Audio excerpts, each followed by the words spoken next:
Hi, everyone. Welcome to Wharton Tech Talks. I'm Leon. And I'm Zoe, and we're your co-hosts today. Today, we're joined by Jessica Gilmartin. Jessica is the Chief Marketing Officer at Calendly. With nearly 20 years of experience in the industry, she's an expert in both product and sales-led growth. Gilmartin earned her MBA from the Wharton School in 2004 with a major in marketing and strategy. Jessica, can you tell us where you're calling in from today? I am calling in from Menlo Park, which is just south of San Francisco. Nice. Happy to have you. So just to start off, can you tell us a little bit about what you do at Calendly? Absolutely. So I run our marketing team, and that really is responsible for all of our growth, our brands, our demand generation, and our product marketing. So basically, how do we speak to our customers? How do we help grow? How do we promote our brand? And I also really support our internal communication. So how do we speak to our employees and how do we keep them engaged? Nice. I love that. In one of your original interviews with Calendly on the blog, you said that as a leader, the thing I care the most about is that my team feels safe to take risks, make mistakes, and give and receive tough feedback. I'd love to know a little bit more about how, now that you've gotten to know the team a little bit better, you guys are still continuing to take risks. Absolutely. So this is a really interesting time. Anybody that was in tech during the pandemic-fueled times, it was very much a rising tide floats all boats. There was a lot of easy money to be made, and now that is definitely not the case. It's a really challenging time for anyone that is trying to sell or market, particularly in the technology industry. Calendly is a really interesting, unique position because we have 20 million users. We are a household name among anybody that does scheduling. And the big question for us is, how do we maintain our leadership position? How do we stay ahead and innovative against a lot of competition? How do we continue to service our customers? And how do we continue to create a really engaged employee base when we are fully distributed? So lots and lots of really interesting, meaty problems for a marketer and marketing team to solve. For me, the way that I think about it is that because we have such a complex user base, that incredibly heterogeneous, which is pretty common for a product-led growth organization, my team is really thinking about how do we use data more and more intelligently to be able to understand who do we market to, how do we market to them, what's the story that we tell each of them in a different way to be really relevant. A lot of our innovation, a lot of our risk-taking is really around who do we target, how do we target them, how do we bring them into the funnel? How do we think about all the different ways that we speak to them, that we segment them, whether we get them to sales, whether we try to get them to engage directly with our product? It's incredibly, incredibly complicated. And that's, to me, the fun part. Jessica, you kind of talked about your market leading position, Calendly as a product. And we love Calendly too. We kind of joked that we should reach out to the CMO of Calendly as we were using it. Luckily, we found a Wharton alum.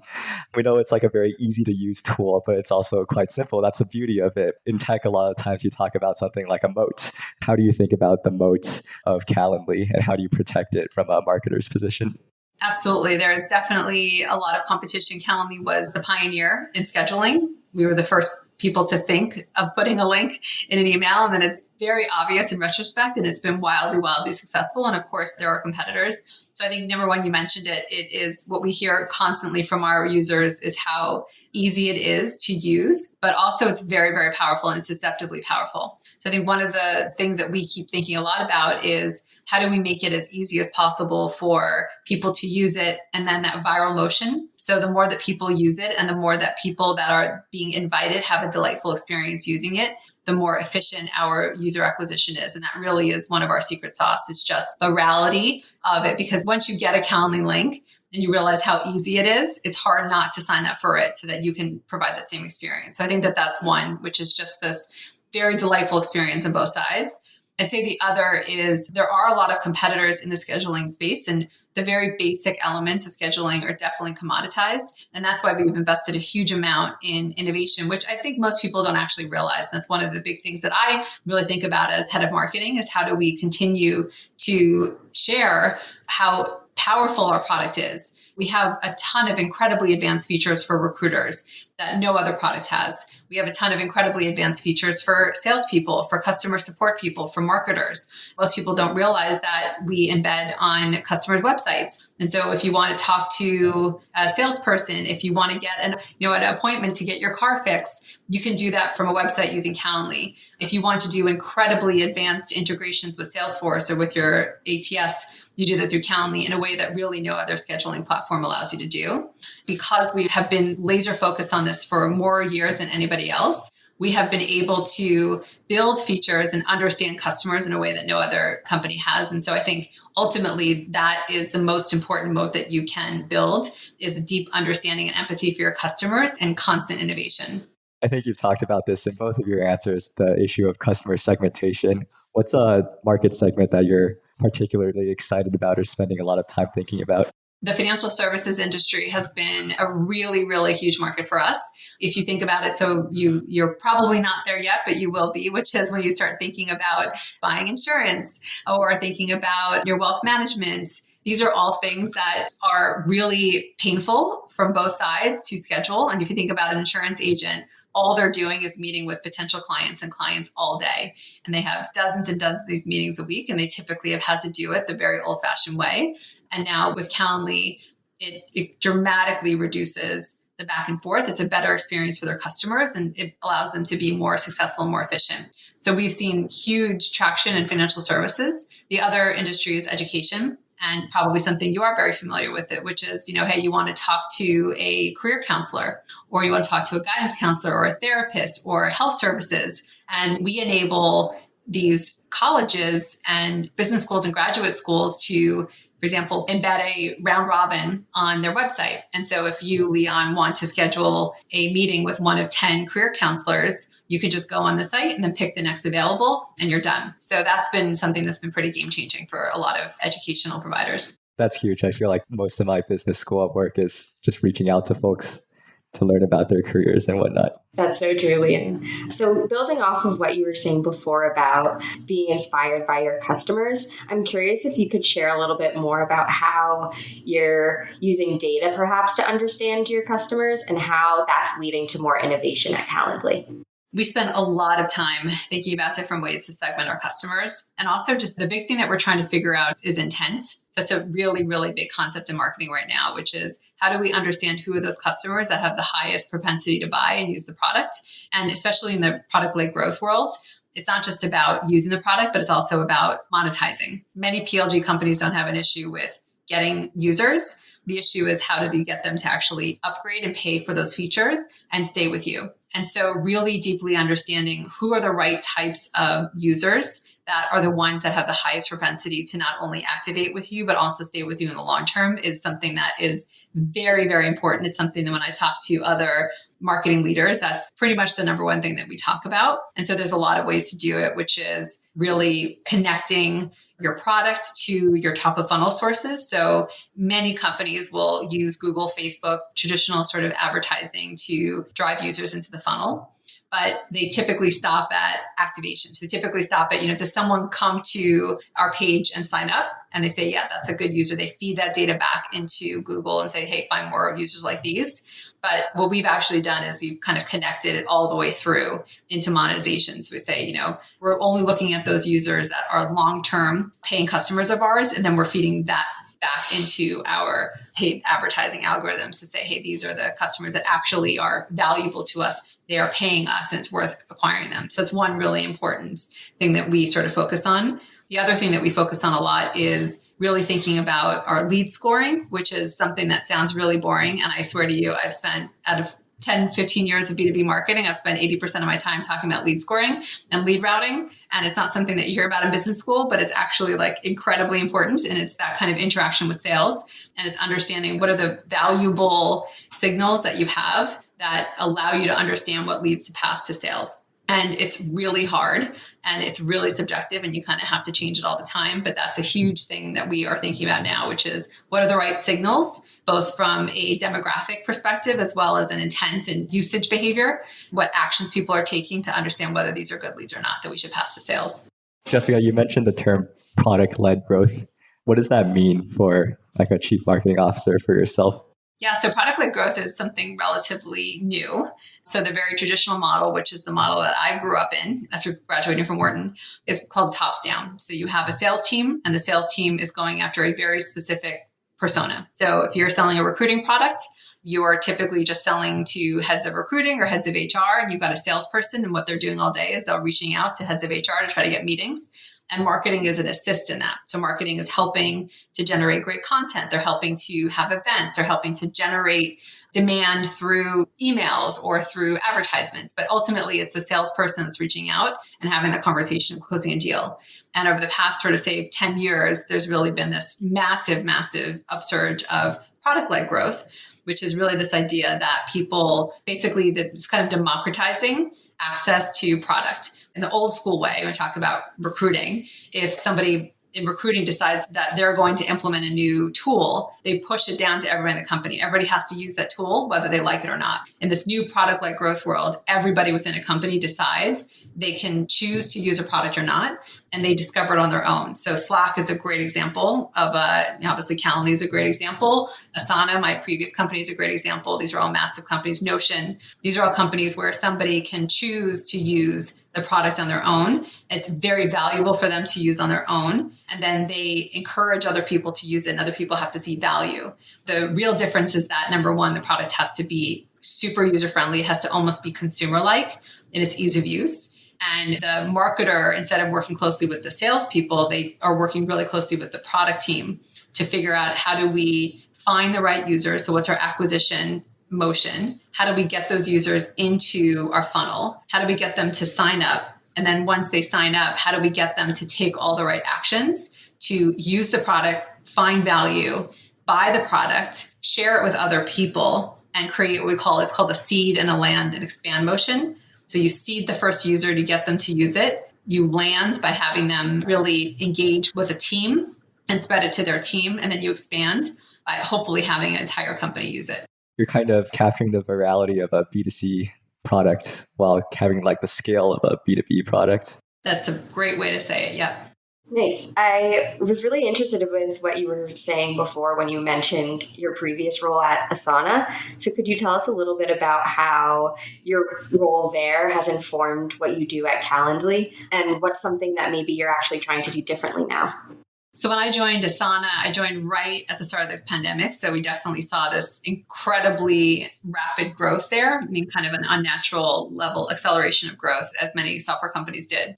And so one of the big things that I learned there was really just the importance of systems and data and structure and operations. Without those underpinnings, then it's impossible to grow efficiently, and it's impossible to actually grow effectively. So I always kind of joke that, if you don't have the right systems and data and operations, it's like trying to build a skyscraper on the foundation of a mud hut. So you're building and building, building, but the underlying foundation is rotten and it's all going to come crumbling. And actually, you've seen that a lot. You've seen that with a lot of companies where they were so focused on growth and they were so focused on supporting their growth that they didn't build the right foundations. And I think the right foundations to me are, do you understand your customer? Do you understand why people buy? Do you understand the value that they're getting? Do you have the right unit economics in terms of getting the right people in the door and servicing them efficiently? So these are all like fundamental things that you have to build in order to be long-term successful, which is really hard when you are in this mode of runaway growth.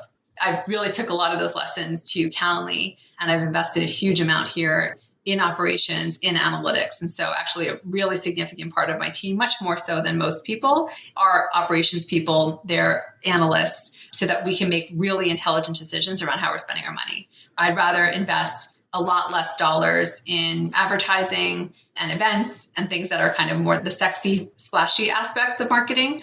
And I'd rather spend a lot more of my dollars on the infrastructure and the data and the tooling so that we can know how to spend every single one of our dollars efficiently and effectively.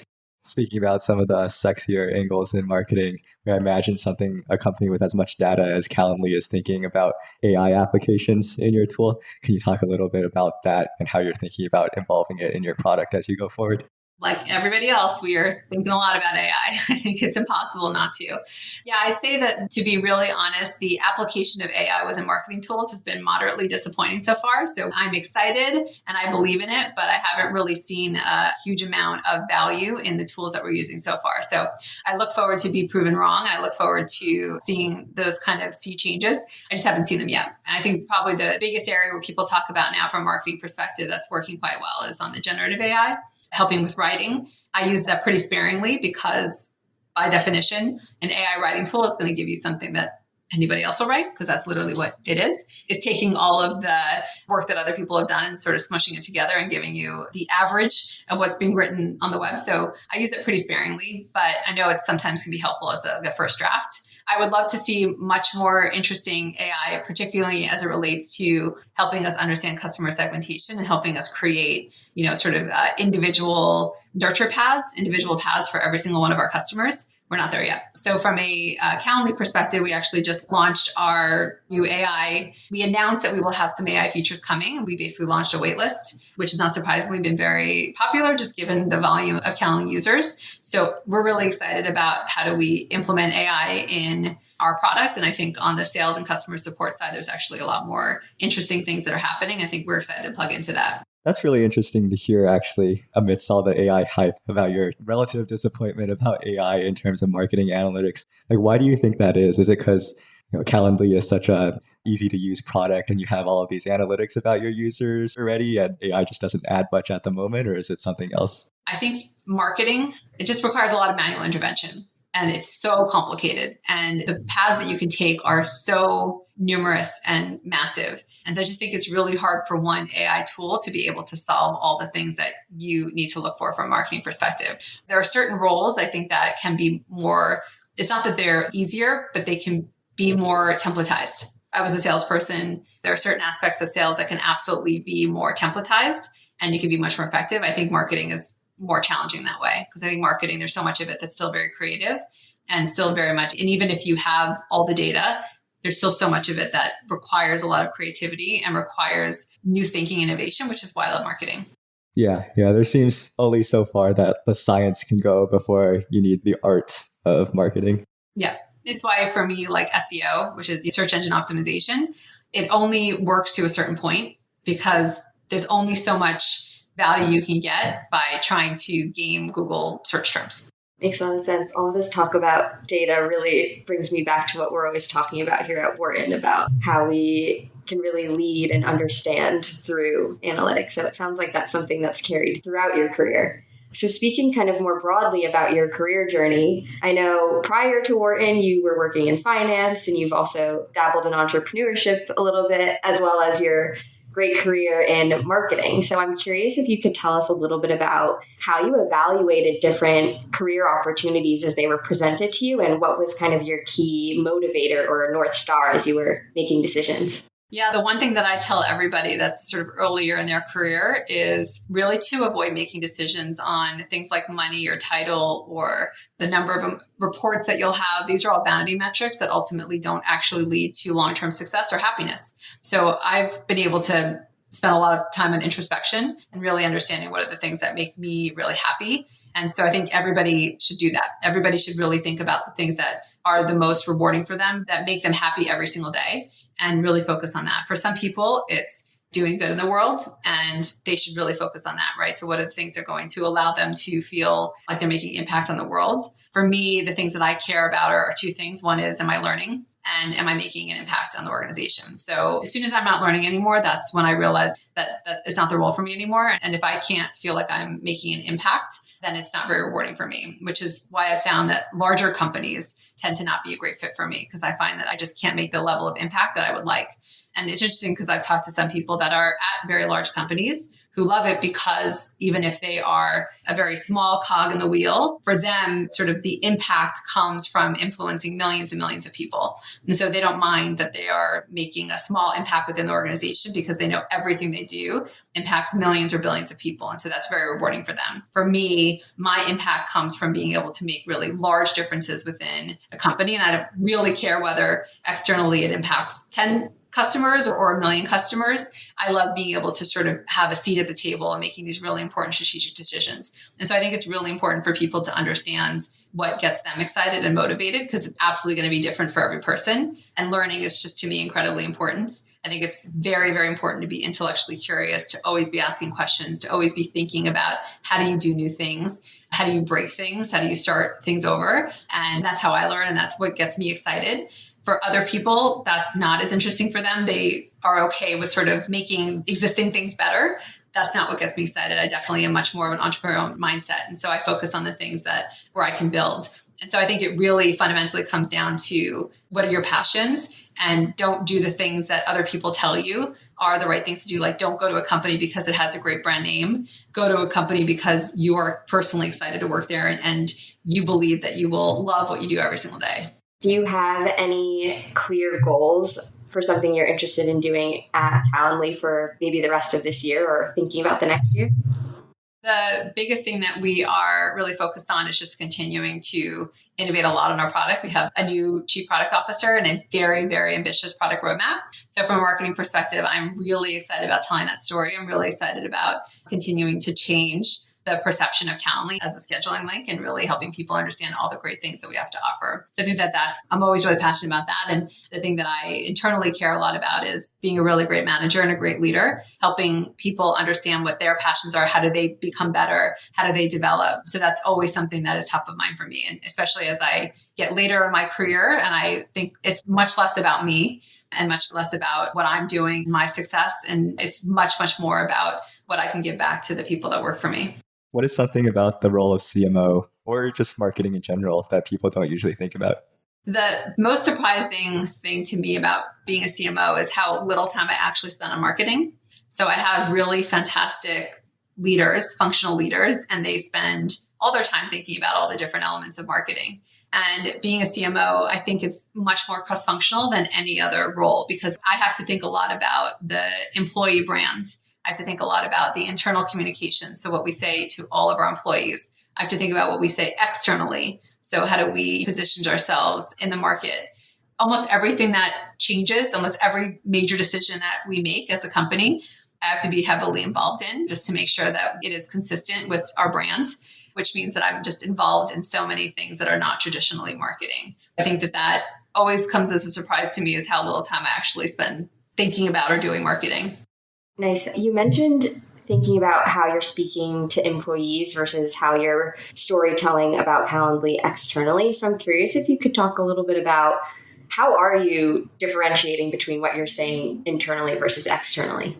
I think the biggest thing that we want to do internally is really motivate and excite people around our mission and our purpose. We spend a lot of time really talking about that. I think we spend a little less time talking about that externally. Externally, it's definitely more about the features and the functions and what we can do for individuals. We call it jobs to be done, right? So how do we help our users with their jobs to be done? But internally, it is very much about the why we're doing this and inspiring them and motivating them. Everybody wants to come to work every day and feel like they're doing something that matters. And so really our job is to connect the work that we're doing with why this matters and why you should spend 9-10 hours a day working on these problems. And it's not really just about scheduling.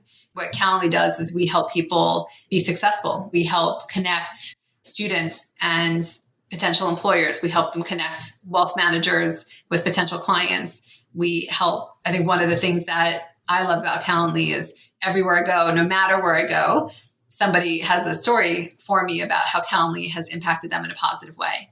And so it's really important for us to feed those stories back to our employees so they understand why what they're doing matters and that they are helping candidates find great jobs and they're helping people be more successful and make money and feed their families and helping companies grow.